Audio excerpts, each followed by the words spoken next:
பால் பாலபாஸ்கரன் கொடுக்கும் சிலுவையின் செய்தியை கேட்டுக்கொண்டிருக்கும் சகோதர சகோதரிகளையும் நண்பர்களையும் இச்செய்தி மூலமாக சந்திப்பதில் பெரும் மகிழ்ச்சி அடைகிறோம். தாம் ஒருவரே ஞானமுள்ளவருமாயிருக்கிற தேவனுக்கு இயேசு கிறிஸ்துவின் மூலமாக என்றென்றைக்கும் மகிமையும் கனமும் உண்டாவதாக. ஆமீன்.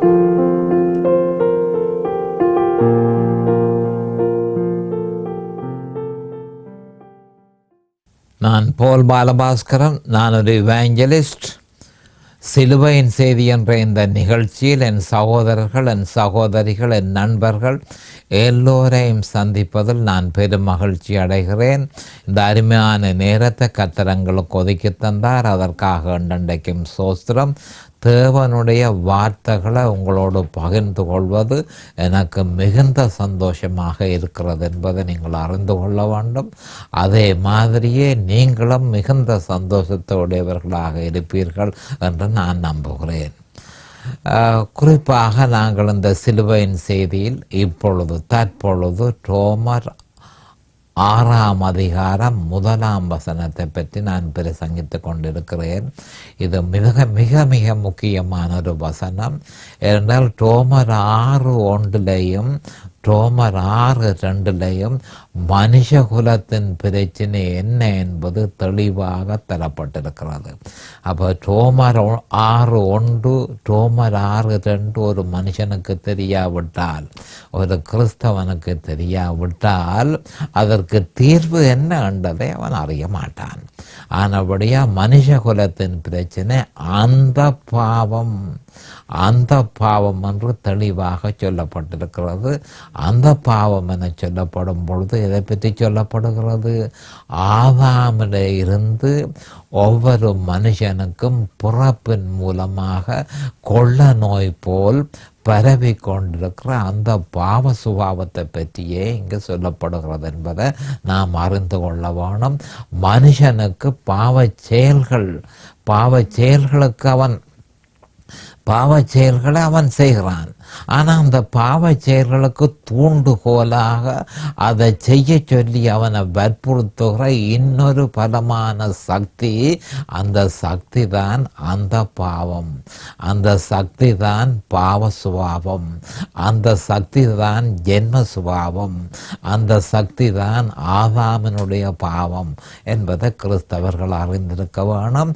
அப்போ முதலாவதாக மனுஷன் ஜெயம் கொண்ட கிறிஸ்தவ வாழ்க்கை வாழ்வது அவனுடைய பிரச்சனை பாவம் என்பதை, அந்த பாவம் என்பதை அவன் தெளிவாக அறிந்திருக்க வேணும் என்பதற்காகவே ரோமர் 6:1 ரோமர் 6:2 அந்த பாவம் என்று சொல்லப்பட்டிருக்கிறது. துரதிர்ஷ்டவசமாக அந்த என்ற சொல்லு தவிர்க்கப்பட்டிருக்கிறதை பற்றி நான் ஏற்கனவே உங்களுக்கு சொல்லியிருக்கிறேன். இப்பொழுது நாம் அந்த வேத வாக்கியத்திற்கு போவோம். ரோமர் 6:1 ஆகையால் என்ன சொல்லுவோம்? கிருபை பெருகும்படிக்கு பாவத்திலே நிலைநிற்கலாம் என்று சொல்லுவோமா? கூடாதே. அப்போ எப்படி அது இருந்திருக்க வேணும்? ஆகையால் என்ன சொல்லுவோம்? அந்த கிருபை பெருகும்படிக்கு அந்த பாவத்திலே நிலைநிற்கலாம் என்று சொல்லுவோமா? கூடாதே என்று சொல்லி தெளிவாக சொல்லப்பட்டிருக்கிறது. அப்போ இந்த வேத வாக்கியத்துக்கு நான் கொடுத்த தலையங்கம் பாவ சுபாவம் என்பதை நாம் அறிந்து கொள்ள வேண்டும். இப்பொழுது நாம் ஜெபத்திற்கு கடந்து செல்லுவோம். அருமையானங்கள் பிதாவே உமக்கு ஸ்தோத்திரம். பரலோகத்தின் பிதாவே உமக்கு ஸ்தோத்திரம். பாவிகளாயிருந்த எங்கள் மீது தேவரீர் இரக்கம் கொண்டு உம்முடைய குமாரன் என்றும் பாராமல் அவரை எங்களுக்காக இந்த பூவுலகத்திற்கு அனுப்பி அவரை பலியாக சிலுவையிலே ஒப்பு கொடுத்து அவருடைய விலையேற பெற்ற இரத்தத்தினால் நீரங்களை மீட்டுக்கொண்டீர். அதற்காக என்றென்றைக்கும் சோஸ்திரம். அந்த இயேசு கிறிஸ்தவனுடைய இரத்தத்துக்கு என்றென்றைக்கும் சோஸ்திரம். அது விலையேற பெற்ற இரத்தம், அது மகிமையான இரத்தம், அது குற்றமற்ற இரத்தம். அந்த இரத்தத்தினால எங்களுடைய பாவங்கள் கழுவப்பட்டு, பாவத்தின் கடன்கள் செலுத்தப்பட்டு, பாவங்கள் மன்னிக்கப்பட்டு, பாவங்கள் சுத்திகரிக்கப்பட்டு, பரமபிதாவோடு ஒப்புரவாகக்கூடிய பாக்கியம் அந்த இரத்தத்தினால் நமக்கு ஏற்பட்டது. அந்த இரத்தத்தினால நாங்கள் நீதிமான்கள் ஆக்கப்பட்டோம். அந்த இரத்தத்தின் நிமித்தம் பரிசுத்த ஆவியானவர் எங்களுடைய இருதயத்தில் வந்து வாசம் செய்யக்கூடிய பாக்கியம் நமக்கு கிடைத்தது. அப்படி அந்த இரத்தம் நமக்கு செய்த நமக்கு செய்த நன்மை அளவு கடந்த நன்மையை அந்த இரத்தம் நமக்கு செய்திருக்கிறது என்பதை நாங்கள் விசுவாசிக்கிறோம் பிதாவே. இந்த நேரத்தில் இந்த வேத வாக்கியங்களை கேட்டுக்கொள்வதற்கு ஏதுவாக உம்முடைய ஜனங்களை எல்லாரையும் என் சகோதரிகள் எல்லோரையும் தேவரீர் ஆசீர்வதித்து அவர்களை அபிஷேகிக்க வேண்டும் என்றும் அதே நேரம் அடியேனையும் அபிஷேகித்து உம்முடைய வேத வார்த்தைகளை நிதானமாக போதிக்க உம்முடைய பரிசுத்த ஆவியானவர் தாமே முன்னின்று போதனை செய்ய வேண்டும் என்று இயேசு கிறிஸ்துவின் நாமத்தினால் கேட்டுக்கொள்கிறேன் பிதாவே. ஆமேன் and amen and amen. Hallelujah, hallelujah, hallelujah. Thank you Jesus. அப்போ இந்த ரோமர் 6:1 நான் தெரிந்து கொண்ட தலையங்கம் பாவ சுபாவம் என்பதை நாம் அறிந்து கொள்ள வேணும். அப்போ இந்த ரோமர் 6ஆம் அதிகாரத்தில் கொடுக்கப்பட்டிருக்கிற வழிபாடுகள் ஜெயம் கொண்ட கிறிஸ்தவ வாழ்க்கைக்கு தேவனால் நியமிக்கப்பட்ட வழி சுருக்கமாக சிலுவையில் அறையப்பட்ட இயேசு கிறிஸ்து. அதை பற்றிய அந்த சுவிசேஷத்தை பற்றி அந்த வழிபாடு தனக்கு தரப்பட்டதென்று பவுல் அப்போஸ்தலர் தெளிவாக சொல்லியிருக்கிறார். 2 கொரிந்தியர் முதல் கலாத்தியர் 1:11-12 அது எப்படி தனக்கு தரப்பட்டது என்பதை 2 கொரிந்தியர் 12:1-4 பிறகு 12:7-9 அதை குறித்து நான் மேன்மை பாராட்டாதபடிக்கு 2 கொரிந்தியர் 12:1-4 2 கொரிந்தியர் 12:7-9 12:1-4 குறிப்பாக யார் அந்த எப்படி அது எங்களுக்கு கிடைத்ததென்றதை பற்றி தெளிவாக சொல்லப்பட்டிருக்கிறது. அதே நேரம் 2 கொரிந்தியர் 12:7-9 என்ன சொல்லப்பட்டிருக்கிறது? அப்போ அது கிறிஸ்து அதை எனக்கு தந்த அதே நேரம் நான் அதை கவனமாக ஜனங்களுக்கு அதை கொடுக்க வேணும், கிறிஸ்தவர்களுக்கு அதை கொடுக்க வேணும் என்பதில் நம்முடைய ஆண்டவராகிய இயேசு கிறிஸ்து மிகுந்த கவனமாக இருந்தார். இந்த நேரத்தில் ஒரு உண்மையை கிறிஸ்தவர்களுக்கு நான் சொல்ல விரும்புகிறேன். இந்த செய்தி உங்களுக்கு வெளிப்படுத்தப்பட்டிருந்தால் பவுல் அப்போஸ்தலருக்கு கொடுத்த மாதிரி ஒரு முள்ளு உங்களுடைய மாம்சத்திலும் கொடுக்கப்படலாம் என்றதை இப்போவே முன் அறிவித்தலாக நான் உங்களுக்கு சொல்லுகிறேன். இந்த வெளிப்பாடு அறிய வேண்டும். இந்த வெளிப்பாட்டை நீங்கள் அறிந்து மனுஷனுக்கு பூரண விடுதலை கொடுக்கிற இந்த செய்தியை நாம் பெற்றுக்கொள்ளும் பொழுது பவுல் அப்போஸ்தலருக்கு ஒரு முள்ளு கொடுக்கப்பட்டதாக இருந்தால் அப்படி நமக்கும் ஏதாவது தரப்படும் என்பதை நாம் தர வேணும் என்றதல்ல, தரப்படலாம் என்று சொல்லி நான் உங்களுக்கு ஒரு நல்ல ஒரு விஷயமாக என்று சொன்னால் அது மகாபரிய ஒரு விஷயம். இந்த விஷயத்தை மற்ற மனுஷர்கள் கேட்க வேணும், மற்ற மனுஷர்கள் அறிய வேணும். அவர்களும் தங்களுடைய கிறிஸ்தவ வாழ்க்கையில் வெற்றியான வாழ்க்கை அவர்கள் வாழ வேணும் என்பதற்காக ஆண்டவராகிய இயேசு கிறிஸ்து சில வேளைகளில் இது வெளிப்படுத்தப்பட்ட வேறு யாருக்கும் அப்படியான ஒரு முள்ளு கொடுக்கப்படலாம் என்று நான் சந்தேகிக்கிறேன். அப்போ இந்த 2 கொரிந்தியர் 12:7-9 இது பற்றி வெளிப்படுத்தப்பட்டிருக்கிறது. அன்றியும் எனக்கு வெளிப்படுத்தப்பட்டவைகளுக்குரிய மேன்மையின் நிமித்தம் நான் என்னை உயர்த்தாதபடிக்கு என் மாம்சத்தில் ஒரு முள் கொடுக்கப்பட்டிருக்கிறது. என்ன நான் உயர்த்தாதபடிக்கு அது என்னை கூட்டும் சாத்தானுடைய தூதனாயிருக்கிறது. அதை என்னை விட்டு நீங்கும்படிக்கு நான் 3 தரம் கர்த்தரிடத்தில் வேண்டிக் கொண்டேன். அதற்கு அவர், என் கிருபை உனக்கு போதும், என் பலவீனத்திலே என் கிருபை உனக்கு போதும், பலவீனத்திலே என் பலம் பூரணமாய் விளங்கும் என்றார். ஆகையால் கிறிஸ்துவின் வல்லமை என் மேல் தங்கும்படி என் பலவீனங்களை குறித்து நான் மிகவும் சந்தோஷமாய் மேன்மை பாராட்டுவேன் என்று சொல்லப்பட்டிருக்கிறது. அப்போ இந்த விஷயத்தை பற்றி கடந்த செய்தியிலும் நான் இதை பற்றி பார்த்திருந்தேன். அப்போ கடைசியில் நான் உங்களுக்கு கடந்த செய்தியில் இந்த வசனத்தை குறிப்பாக மேன்மையின் நிமித்தம் அன்றியும் எனக்கு வெளிப்பட்டவர்களுக்குரிய மேன்மையின் நிமித்தம் நான் என்ன உயர்த்தாதபடிக்கு என் மாம்சத்தில் ஒரு முள் கொடுக்கப்பட்டிருக்கிறது என்ற விஷயத்தை பற்றி நான் உங்களுக்கு சொல்லியிருந்தேன். அது எப்படி என்று சொன்னால், இயேசு கிறிஸ்துவே இந்த வெளிப்பாட்டை பவுல் அப்போஸ்தலருக்கு கொடுத்தார் என்பது எங்களுக்கு தெளிவாக தெரிகிறது. இயேசு கிறிஸ்துவே இந்த வெளிப்பாட்டை கொடுத்தார் என்று எங்களுக்கு தெரிகிறது. அப்போ இது ஒரு மிகவும் முக்கியமான ஒரு வெளிப்பாடு. மனுஷன் ஜெயம் கொண்ட கிறிஸ்தவ வாழ்க்கையை வாழ்வதற்கு தேவையான மிக முக்கியமான வெளிப்பாடு.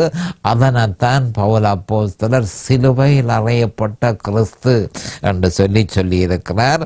அப்போ மேன்மையின் நிமித்தம், அப்போ நான் என்னை பெருசுபடுத்தி நான் இதை மேன்மையாக நான் இதை கருதி மற்றவர்களுக்கு ஒருதருக்கும் கொடுக்கப்படவில்லை, மற்ற அப்போஸ்தலர்களுக்கு கொடுக்கப்படாத ஒரு செய்தி எனக்கு கொடுக்கப்பட்டிருக்கு என்று சொல்லி நான் என்னை மேன்மை பாராட்டாதபடிக்கு, எப்படி பவுல் அப்போஸ்தலர் சொல்கிறார், மேன்மை பாராட்டாதபடிக்கு தேவன் எனக்கு இப்படி ஒரு பிரச்சனையை ஏற்படுத்தியிருந்தார். அந்த பிரச்சனை என்ன? என் மாம்சத்தில் ஒரு முள் கொடுக்கப்பட்டது, என் மாம்சத்தில் ஒரு முள் கொடுக்கப்பட்டிருக்கிறது. அப்போ இந்த முள் என்று சொல்லும் பொழுது சாத்தானுடைய தூதன், சாத்தானுடைய தேவதூதன் ஒருவனை எந்த நேரமும் பவுல் அப்போஸ்தலருக்கு அருகில் வைத்திருந்து பவுல் அப்போஸ்தலர் தன்னை குறித்து மேன்மை பாராட்ட வெளிக்கிடும் பொழுது, அதாவது கிறிஸ்து அவருக்கு கொடுத்த வெளிப்பாட்டை பற்றி அவர் மேன்மை பாராட்ட வெளிக்கிடும் பொழுது உடனடியாக இந்த முள், இந்த சாத்தானுடைய தூதன், இந்த விழுந்து போன தேவதூதன் பவுல் அப்போஸ்தலருக்கு தாங்க முடியாத பிரச்சனையை ஏற்படுத்த சொல்லி நம்முடைய ஆண்டவராகிய இயேசு கிறிஸ்து அந்த ஏற்பாட்டை செய்திருக்கிறார். அப்போ இதை பற்றி 2 கொரிந்தியர் 11:23-27 2 கொரிந்தியர் 11:23-27 தனக்கு ஏற்பட்ட கஷ்டங்கள், தனக்கு ஏற்பட்ட வேதனைகள், இதுகள் எல்லாவற்றிற்கும் இந்த முள்தான் காரணம். எனக்கு ஏற்பட்ட துன்பங்கள், எனக்கு ஏற்பட்ட வேதனைகள், இதுகள் எல்லாவற்றிற்கும் இந்த முள், இந்த தேவதூதன், இந்த விழுந்து போன தேவதூதன், என் மாம்சத்தில் இருக்கிற அந்த முள் தான் எனக்கு பிரச்சனையா இருந்தது என்று சொல்லி 2 கொரிந்தியர் 11:23-27 சொல்லப்பட்டிருக்கிறது. அப்ப பிறகு அவர் சொல்லி இருக்கிறார், ஏன் அது தரப்பட்டது என்று சொன்னால், என்ன நான் உயர்த்தாதபடிக்கு எனக்கு வெளிப்பாடுகள் தரப்பட்டது, எனக்கு தரிசனங்கள் தரப்பட்டது. அப்ப இந்த ஆவிக்குரிய மகா மேன்மை, அந்த மேன்மையின் நிமித்தம் நான் என்ன உயர்த்தாதபடிக்கு அது என்ன குட்டும் சாத்தானுடைய தூதனாக இருக்கிறது. அது என்னை விட்டு நீங்கும்படிக்கு நான் 3 தரம் கர்த்தரிடத்தில் வேண்டிக் கொண்டேன். அப்போ அதிலிருந்து தெரியுது, பவுல் அப்போஸ்தலருக்கு நன்றாக தெரியும் தனக்கு ஒரு முள் தரப்பட்டிருக்கிறது. ஆனால் என்ன காரணத்துக்காக இது எனக்கு தரப்பட்டிருக்கிறது என்று நான் அறியவில்லை. எனக்கு இது பெரிய ஒரு உபத்திரவமாக இருக்கிறது. ஆனபடியால் தேவனிட்டை அவர் ஜெபம் பண்ணினார். விட்டு நீங்கும்படிக்க நான் 3 தரம் கர்த்தரிடத்தில் வேண்டிக் கொண்டேன். அப்போ கடைசியில் அவருக்கு அவருடைய விண்ணப்பங்கள் எல்லாத்தையும் தேவன் கேட்டுக்கொண்டார். ஆனால் அவருக்கு பதில் கிடைக்கவில்லை. அப்போ அதனுடைய அர்த்தம் என்ன? அந்த தூதனை, அந்த முள்ளை பவுல் அப்போஸ்தலரை விட்டு விலக்கவில்லை. அப்போ அது அனுமதிக்கப்பட்டிருக்கிறது என்று சொல்லி அவர் அறிந்தபடியினால அதற்கு பிறகு 9ஆம் வசனத்தில் சொல்லப்படுகிறது, அதற்கு அவர் அப்போ பவுல் அப்போஸ்தலருடைய ஜெபத்தை அவர் கேட்டார். அதில் ஒரு விதமான பிரச்சனையும் இல்லை. அப்போ இவருடைய ஜெபம் கர்த்தரிடத்தில் போகவில்லையோ என்ற பிரச்சனை இல்லை. அவருடைய ஜெபத்தை நிச்சயமாக கேட்டார். ஆனால் அந்த முள்ளை பவுல் அப்போஸ்தலரை விட்டு அவர் விலக்கவில்லை. காரணம், அது மிகவும் அவசியம். மனுஷனுக்கு அது மிகவும் அவசியம். அல்லது மனுஷன் தன்னை பெருமைக்குள்ள கொண்டு போய் தன்னை பாலடிச்சு போடுவான் என்பதற்காக இந்த மகாபெரிய நன்மையை ஆண்டவர் செய்திருக்கிறபடியினால், அப்ப ஆண்டவர் என்ன சொன்னார் என்றதை கேட்போம். என் கிருபை உனக்கு போதும். இது தேவனிடத்திலே இருந்து வரும் நன்மை. அப்ப அந்த நன்மை எப்படி கிடைக்கிறது என்று சொன்னால், சிலுவையில் நம்முடைய விசுவாசம் நிலைத்திருக்கும் பொழுது இந்த நன்மை நமக்கு கிடைக்கிறது. அதைத்தான் அவர் சொல்லுகிறார், நீ சிலுவையில் வைத்திருக்கிற விசுவாசத்தின் நிமித்தம் இந்த கிருபை உனக்கு தரப்பட்டது, அது உனக்கு தாராளமாக போதும் என்று சொல்லி அவர் சொல்லியிருக்கிறார். அப்போ அதனுடைய அர்த்தம் என்ன? நீ கேட்ட ஜெபத்தை நான் அறிந்து கொண்டேன், ஆனால் அந்த முள் உன்னோடு இருக்கிறது நல்லது, அதை நான் எடுக்க மாட்டேன் என்று சொல்லி ஆண்டவர் சொல்லியிருக்கிறார். அப்போ உடனடியாக பவுல் அப்போஸ்தலர் என்ன சொல்கிறார் என்றதை கவனமாக கேட்டுக்கொள்ள வேணும். நம்மை தாழ்மைப்படுத்தி நம்ம தாழ்மைப்படுத்த வேண்டியது மிக முக்கியமான ஒரு விஷயம். அப்போ இதைத்தான் பவுல் அப்போஸ்தலருக்கு நம்முடைய ஆண்டவராகிய இயேசு கிறிஸ்து ஒரு முள்ளை அனுப்பி பவுல் அப்போஸ்தலர் தன்னை தாழ்மைப்படுத்தி கொள்ள வேணும். அவர் தன்னை தாழ்மைப்படுத்துறதன் மூலம் என்ன நன்மை வரும் என்றதை இங்கே தெளிவாக பவுல் அப்போஸ்தலர் சொல்லியிருக்கிறார். என் கிருபை உனக்கு போதும், பலவீனத்திலே என் பலம் பூரணமாய் விளங்கும் என்றார். அப்போ எல்லா விசுவாசிகளும் பலவீனர்களாக இருக்கிறார்கள்.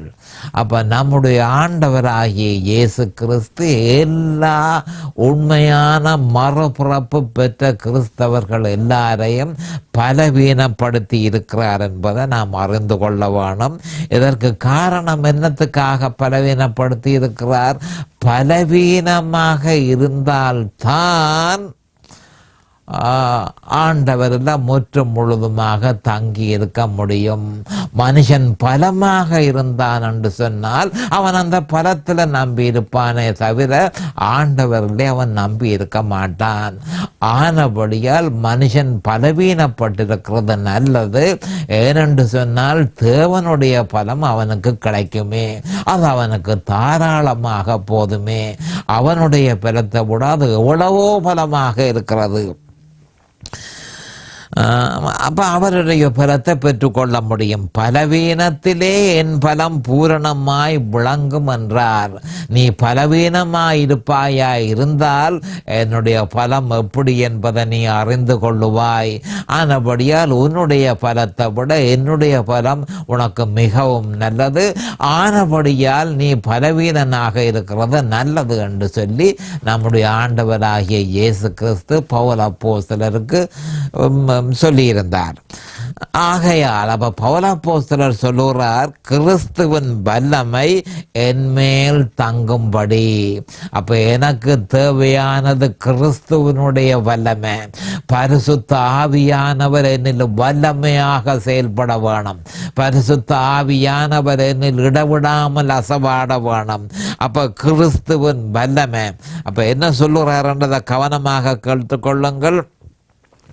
மாம்ச சுபாவம் மகா பயங்கரமானது. மறுபடியும் சொல்கிறேன், மாம்ச சுபாவம் மகா பயங்கரமானது. இந்த மாம்ச சுபாவத்தை அவர் என்ன செய்கிறார் என்று சொன்னால், அது பெருமை நிறைந்தது, அகங்காரம் கொண்டது. இதை கிறிஸ்தவர்கள் அறிந்து கொள்ள வேணும். மாம்ச சுபாவம் பெருமை நிறைந்ததும் அகங்காரம் கொண்டதுமாய் இருக்கிறபடியினால அதனை தாழ்மைப்படுத்த வேண்டியது மிகவும் அவசியம். இதற்காகத்தான் அவர் என்ன தாழ்மைப்படுத்தி இருக்கிறார் என்று சொல்லி பவுல் அப்போஸ்தலர் சொல்கிறார். அப்போ பலவீனப்பட்டு அவமானப்படுகிறது. ஏனென்று சொன்னால் ஏற்கனவே பல்வேறு விதமான துன்பங்களை பவுல் அப்போஸ்தலர் சந்தித்தார். அதன் மூலம் அவரது தனக்கு அவமானத்தை ஏற்படுத்தி இருக்கிறது தான். அப்படி அவமானப்பட்டிருந்தாலும் என்னுடைய மாம்ச சுபாவம் அவமானப்படுகிறது நல்லது.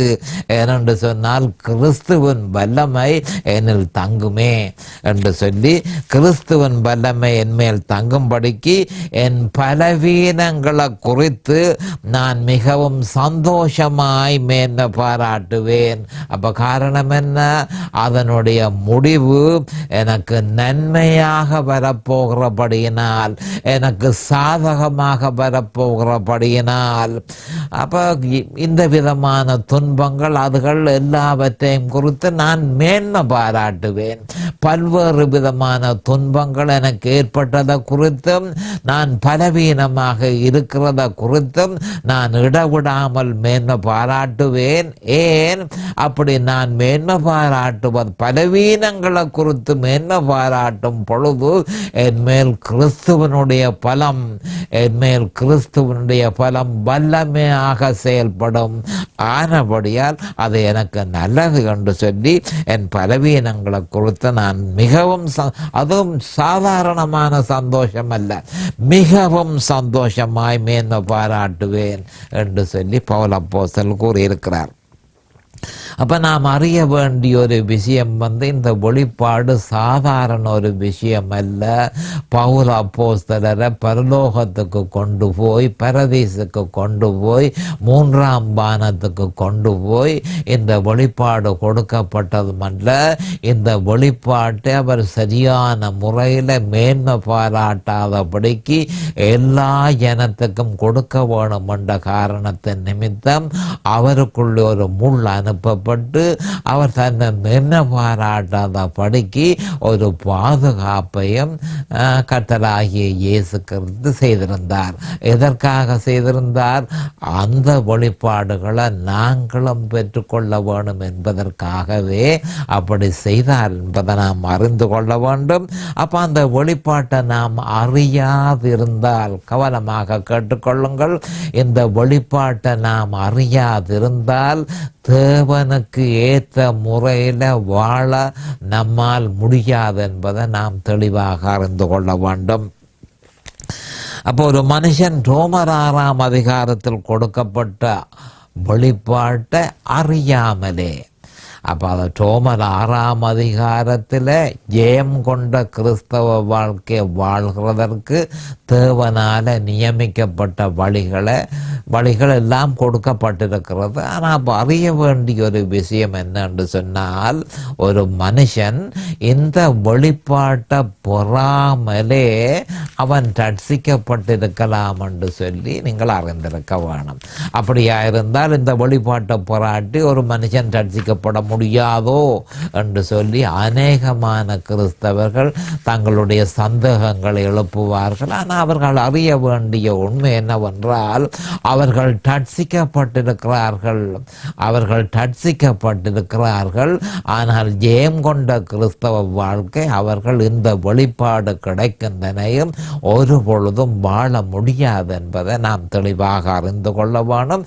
இதற்கு பவுல் அப்போஸ்தலரே உதாரணமாக இருக்கிறார்.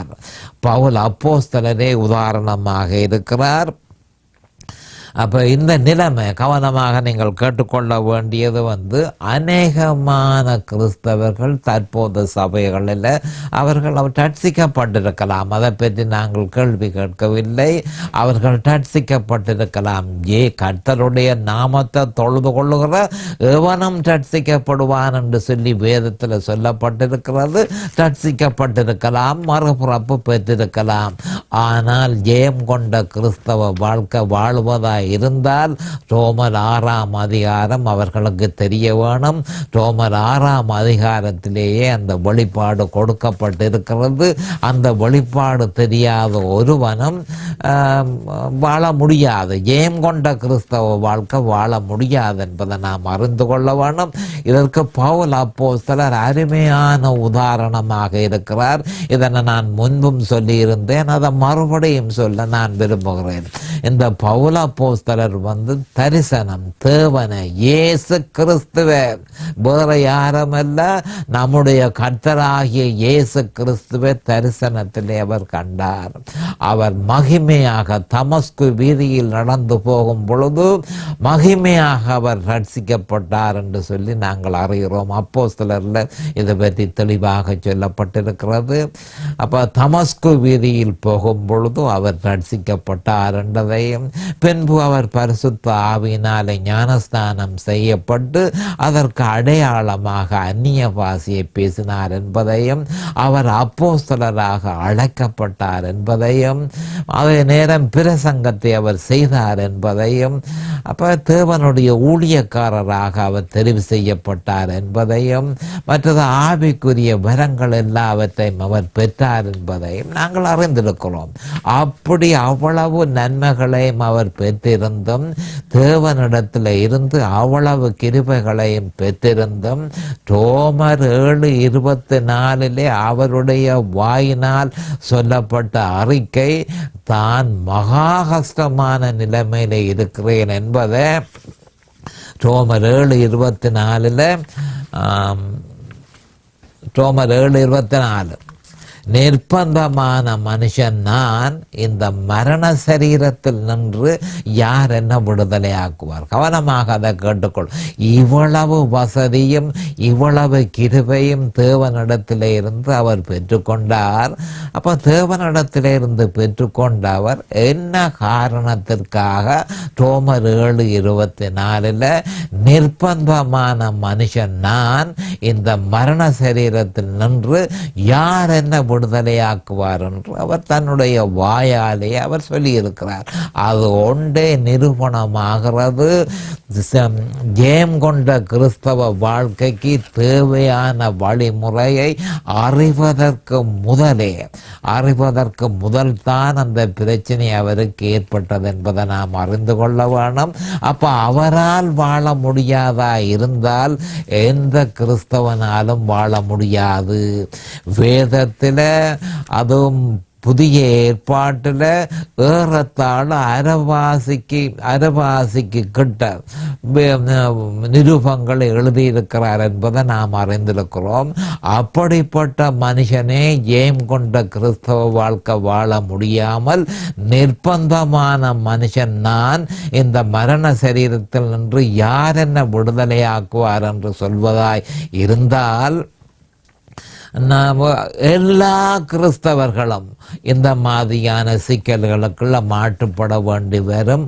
எப்ப ஜெயம் கொண்ட கிறிஸ்தவ வாழ்க்கைக்கு தேவனால் கொடுக்கப்பட்ட வழிமுறைகளை அறியும் தனையும் எந்த கிறிஸ்தவனும் அந்த ஜெயம் கொண்ட கிறிஸ்தவ வாழ்க்கையை வாழ முடியாது என்பதை நாம் தெளிவாக அறிய வேண்டும். இதுதான் தற்போதைய சபையின் அவல நிலையாகும் என்பதை ஒவ்வொரு கிறிஸ்தவனும் அறிந்து கொள்ள வேண்டும். அநேகமான கிறிஸ்தவர்கள், மறுபடியும் சொல்கிறேன், அநேகமான கிறிஸ்தவர்கள், ஏராளமான கிறிஸ்தவர்கள் இந்த அவல நிலையில் இருக்கிறார்கள். அவர்கள் ரட்சிக்கப்பட்டிருக்கலாம், ஆனால் ஜெயம் கொண்ட கிறிஸ்தவ வாழ்க்கை இல்லை. மாம்சத்தின் கிரியைகளினால் ஆக்கிரமிக்கப்பட்டு தாங்குணா வேதனையை அவர்கள் தற்பொழுது அனுபவித்துக் கொண்டிருக்கிறார்கள் என்பதை நான் நிச்சயமாக அறிந்திருக்கிறேன்.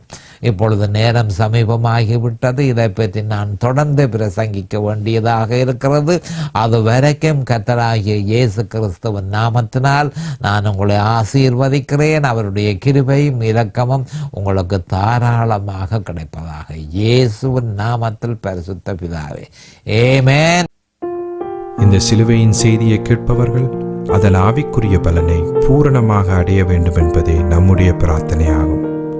தொலைபேசி மூலம் தொடர்பு கொள்ள விரும்புவோர் 647-465-1224 மூலமும் இமெயில் மூலம் தொடர்பு கொள்ள விரும்புவோர் paulbalabhaskaran@gmail.com மூலமும் தொடர்பு கொள்ளலாம்.